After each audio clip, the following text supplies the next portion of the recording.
Today is the 2nd of November, and I'm doing a very, very special workshop for this lady here, Marilyn.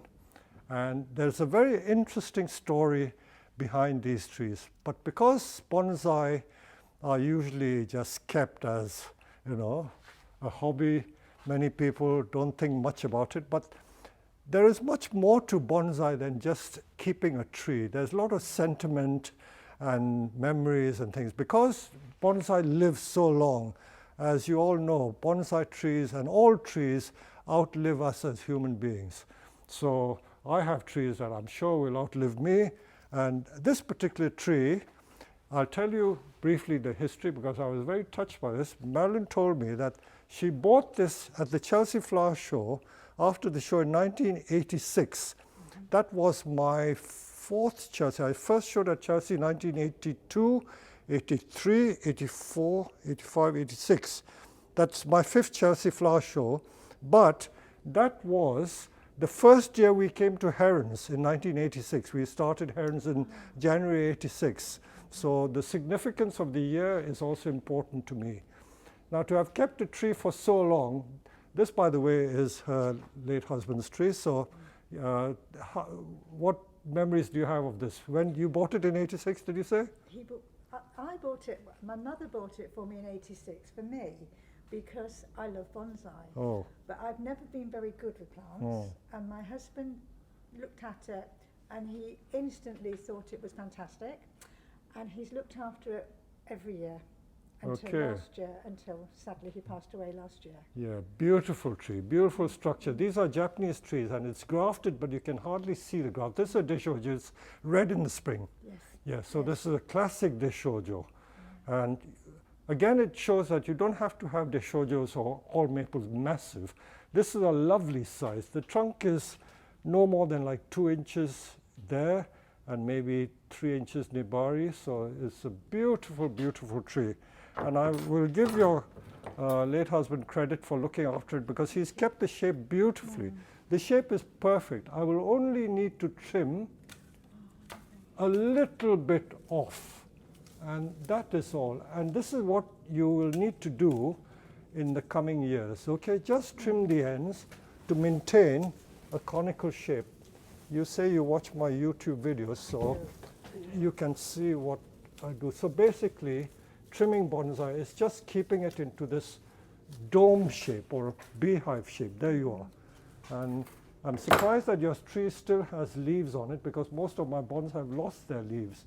So the structure is beautiful, beautiful structure. I couldn't fault it one bit. You've come a long way to have this repotted. And in case I give people the wrong impression, because sometimes people see my videos and they do repotting in the middle of summer because I do it. But what they don't realize is that when I repot outside the spring, spring is the traditional time for repotting. Spring meaning in February, March, in the UK, in the south of England, that's when we do it. So that's when we really cut the root and cut some of the root off and put it back in the pot. But because we're in November, not the ideal time to cut too much root, but I will still nevertheless do it because you've come such a long way. I don't want you to have to bring it again. We are going to just tease the roots a little bit and then put it in a much larger pot. Besides, this pot has become a bit small. Okay, so I will try and take it out of the pot. I know it'll be difficult because it hasn't been repotted for, did you say 4 years? 4 or 5 years, yes. 4 or 5 years, so it's very tight. It feels tight.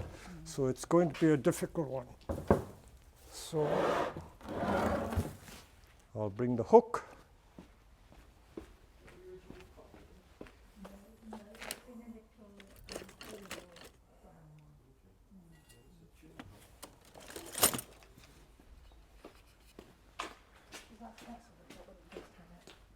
I wish I had brought a photograph.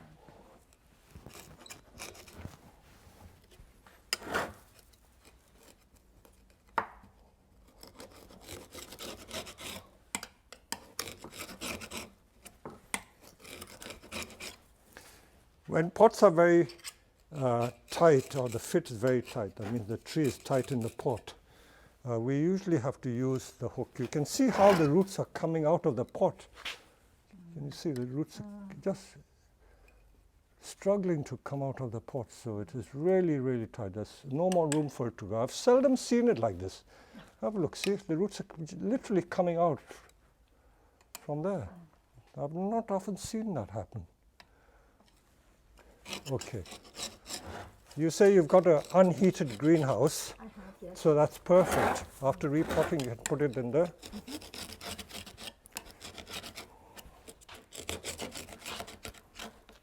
We'll just see if it has been tied in. It's not tied in.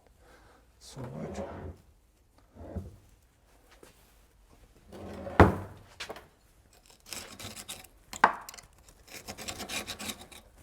Fortunately, we're into the dormant season.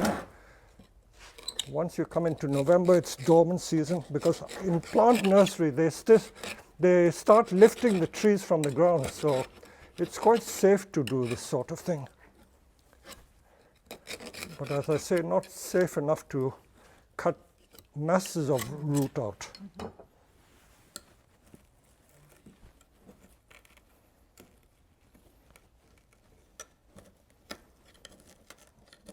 Even this is not strong enough. Oh, it'll come. Okay, there you are. There you are. Look, see how tight the roots are. Absolutely tight. Like a brick. Yeah, very, very tight. So, as I say, because we're into November, I can tease some root. I'm not going to cut masses. I'm just going to tease the roots, ease the roots, and put it in a much bigger pot.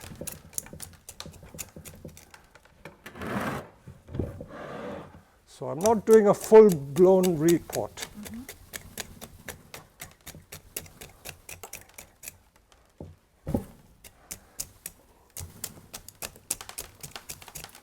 But the roots are very, very healthy. The roots are very healthy.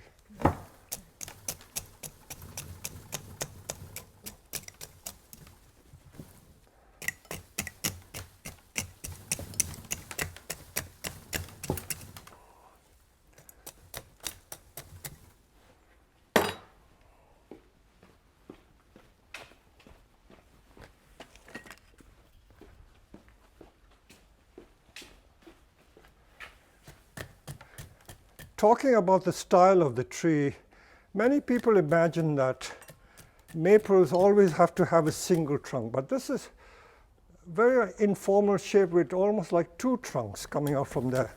But it works perfectly because it's a very natural style of tree.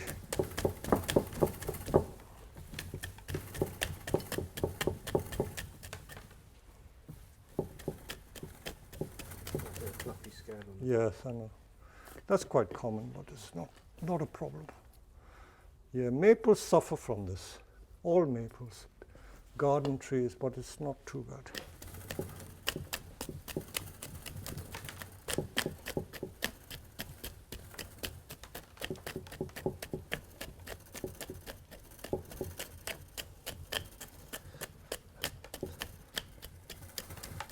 So if you're going to keep it in an unheated greenhouse, this is sufficient protection.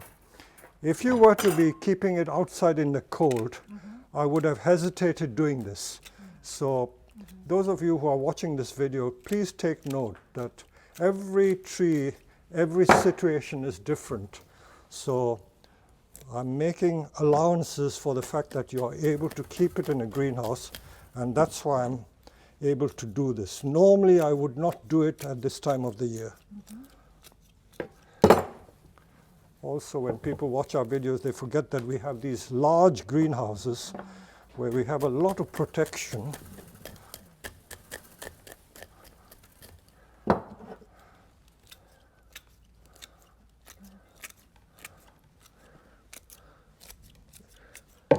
It's like trimming hair, you know, we always say.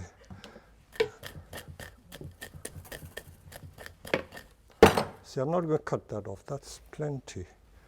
And now, as for the choice of pot, I knew straight away that I needed a slightly bigger pot.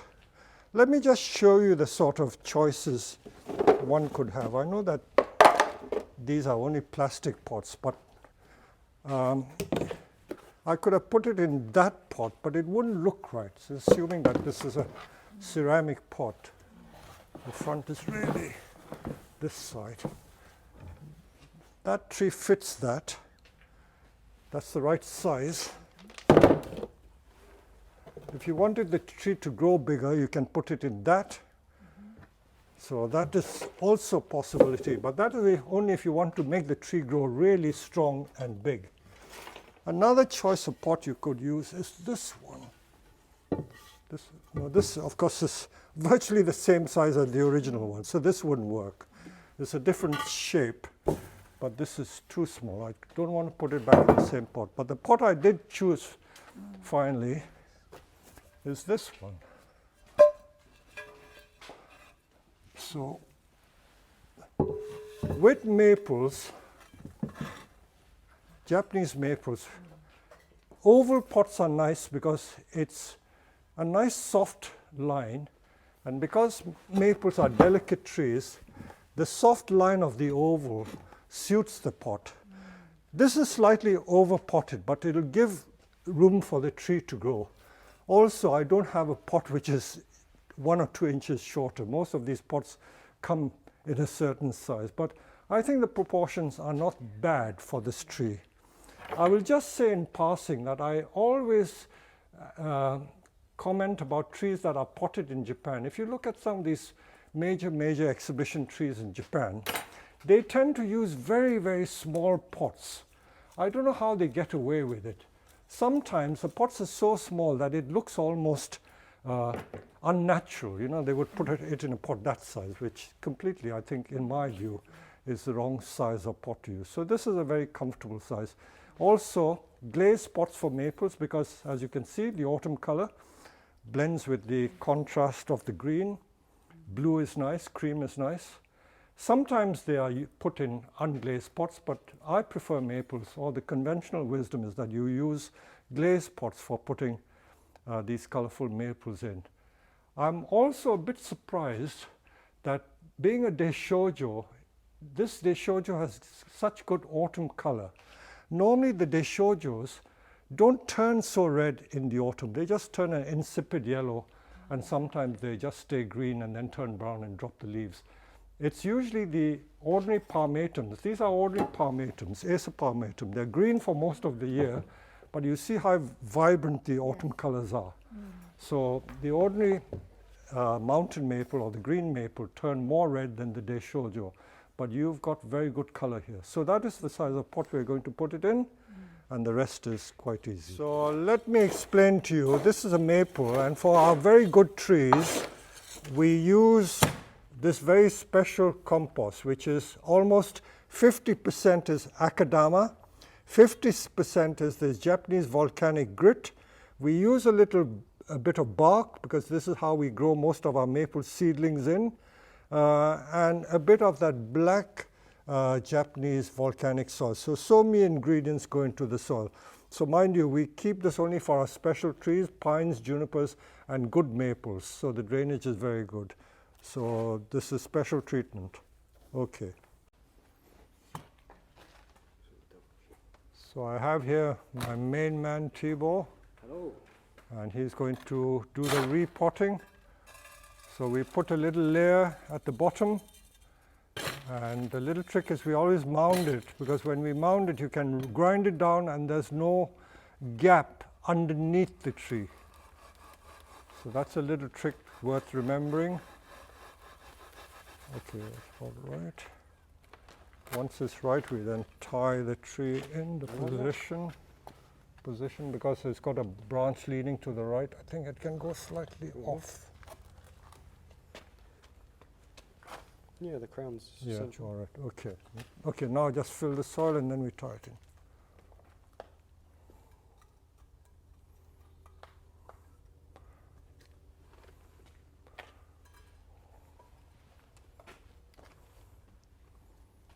You can tie this as well.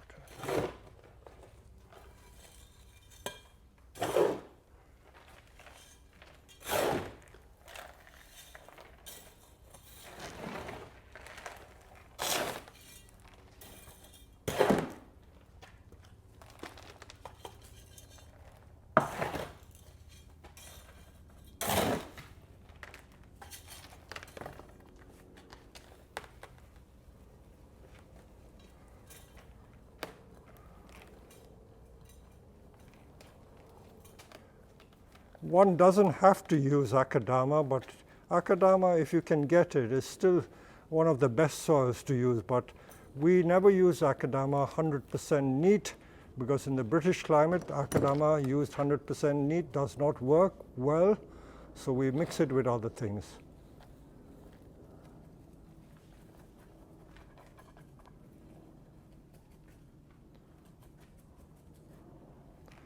Everyone has their own little tricks for repotting. Some people like to use a chopstick. I just like to massage the soil in, find its way. And I use a chopstick just to feel like there, where there's still space underneath. That's pretty much that. As long as there are no massive gaps,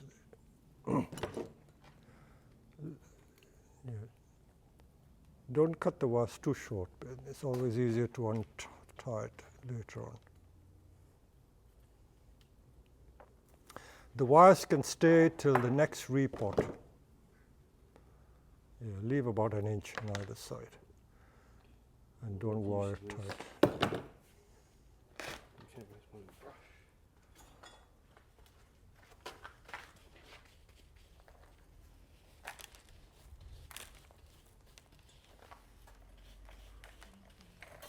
We always say that repotting a tree is like a minor operation.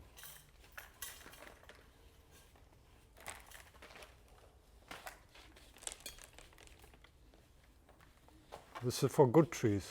Ordinary trees, you can be a bit more casual, if I can use that word. Okay, now that it's done, we'll go and put some moss on it and dress it up. Just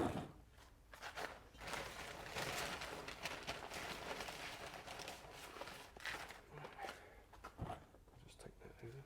You want to do it over here, Craig? Yep.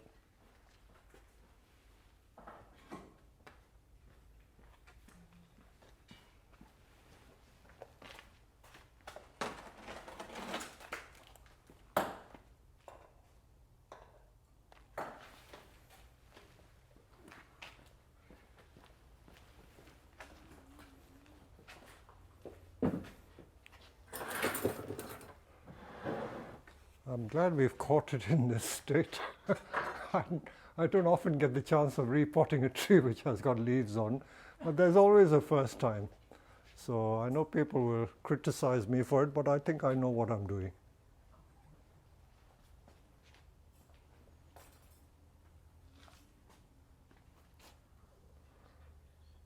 Usually people dress the trees up when they put it in for an exhibition. I think by the time Thibaut has done this, it'll look like an exhibition tree.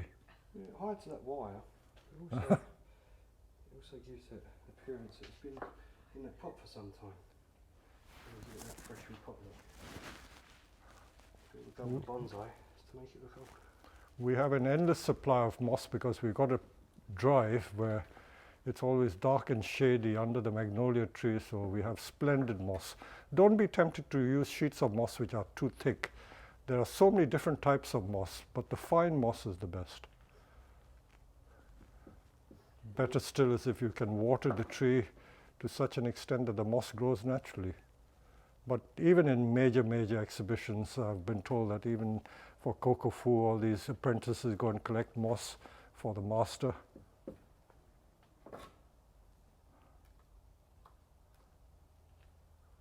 I know that Thibaut doesn't always like to put moss 100% on the surface. We then put a little bit of the fine Shohin Akadama.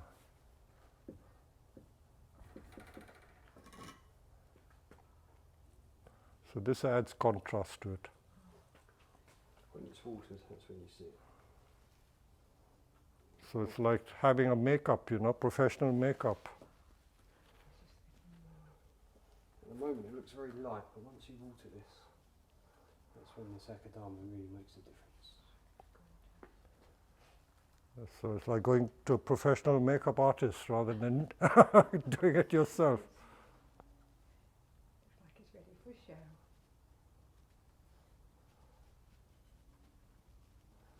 There you go. Let's have a look.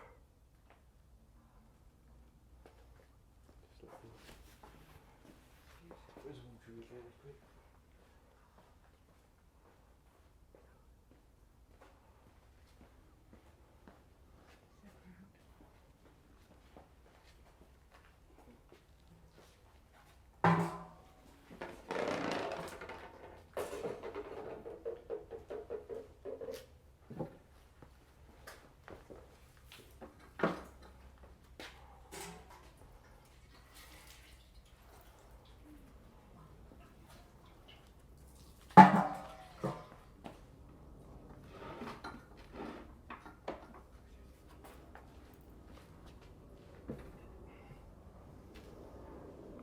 See the change now? Right, so what do you think, Marilyn? You like it? It's beautiful. It's absolutely beautiful. Beautiful. So, as I say, we didn't do anything drastic. We only took a little bit of root off from the edges, and we put it in a much larger pot, and it's had the best soil that you can use. And there you are. It is really almost an exhibition tree. I would happily use it for one of my Chelseas if ever I did a Chelsea again. So next year, all you have to do is trim the ends. Don't let the ends get too long. I've done some trimming. So in the middle of summer, do it once more, and it'll keep it in that lovely condition. All right, so I hope you're happy.